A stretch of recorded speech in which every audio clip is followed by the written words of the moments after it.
हाय दोस्तों, आज की इस वीडियो में इंडियन इकोनॉमी का बहुत इंपॉर्टेंट टॉपिक हम डिस्कस करेंगे। इस टाइप का क्वेश्चन बहुत बार आपके एग्जाम में पूछा गया, सेम यही क्वेश्चन, और 2 से 3 मार्क्स में सिंपल सा टॉपिक आपके एग्जाम में आया है।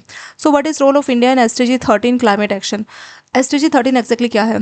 तो SDG 13 क्या होता है कि क्लाइमेट एक्शन को लेके यूनाइटेड नेशन जो है उसका COP26 समिट हुआ था ग्लासगो में 13 नवंबर 2021 को। तो ये एक्जैक्टली क्या है? तो यूनाइटेड नेशन ने 26वीं मीटिंग की थी। COP26 इसको बोलते हैं। COP26 का मतलब है कॉन्फ्रेंस ऑफ पार्टीज, और ये 26वीं मीटिंग थी, इसलिए यहाँ पे 26 यहाँ पे लगा हुआ है। तो इसमें होता क्या है, ये UN का क्लाइमेट एग्रीमेंट होता है। इसमें कई सारी कंट्रीज होती है, इंडिया भी इसका पार्ट है, और ये क्लाइमेट को लेकर एग्रीमेंट करती है कि हम क्लाइमेट चेंज से प्रोटेक्शंस देंगे। हर कंट्री अपना अपना बोलती है कि हम लोग ऐसा करेंगे वैसा करेंगे, तो हर कंट्रीज इसमें इन्वॉल्व होती है। COP का मतलब होता है दोस्तों कॉन्फ्रेंस ऑफ पार्टीज। तो जो भी कंट्रीज इन्वॉल्व होती है उनके लिए वर्ड यूज़ किया जाता है। तो 26वीं मीटिंग ग्लासगो में हुई थी, 13 नवंबर 2021 में हुई थी। तो वहाँ पे SDG 13 जो है इंडिया ने बोला था। तो SDG 13 में 5 कमिटमेंट इंडिया ने दिया था। तो कौन कौन से 5 कमिटमेंट है? उन 5 कमिटमेंट को यहाँ पे पंचामृत कमिटमेंट का नाम दिया जाता है।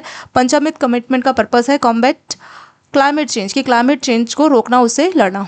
तो 5 कमिटमेंट क्या क्या थे?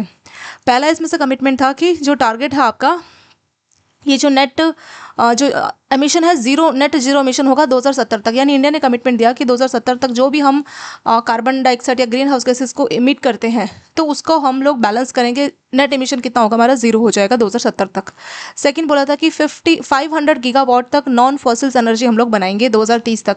तो नॉन फॉसिल्स में क्या हो जाएगा? जैसे आपका सोलर एनर्जी हो गया, विंड एनर्जी हो गया, ठीक है, जैसे ऑयल या कोल, इस तरह की चीज़ें नहीं। नॉन फॉसिल्स जो एनर्जी है 500 गीगावाट इंडिया प्रोड्यूस करेगी 2030 तक। तीसरा कमिटमेंट दिया था कि 50% की जो एनर्जी रिक्वायरमेंट है वो रिन्यूएबल सोर्सेस, आपका सोलर एनर्जी, विंड एनर्जी, ठीक है, हाइड्रो पावर, इस तरह की एनर्जी से इंडिया अपना 50% का जो है रिक्वायरमेंट को पूरी करेगी 2030 तक। चौथा कमिटमेंट इसमें इंडिया ने ये दिया था कि India will reduce the total carbon emission 1 billion turns तक रिड्यूस करेगी 2030 तक। तो जो भी कार्बन डाइऑक्साइड या ग्रीन हाउस गैसेस को इमिट करता है, इंडिया रिलीज करता है, तो उसको 1 बिलियन टन तक रिड्यूस करेगी 2030 तक। लास्ट और पांचवा कमिटमेंट ये था कि by 2030 India will reduce the carbon intensity of it economy by less than 45%। तो यहाँ पे ये है कि जो कार्बन जो इंटेंसिटी उसको 45% से भी कम करेगी। यानी कार्बन इंटेंसिटी को जो भी इंडिया है वो 45% से भी कम यहाँ पे करेगी। तो यहाँ पे ये जो है 5 पॉइंट्स जिनको पंचामृत का यहाँ पे नाम दिया, ये 5 कमिटमेंट इंडिया ने यहाँ पे दी थी।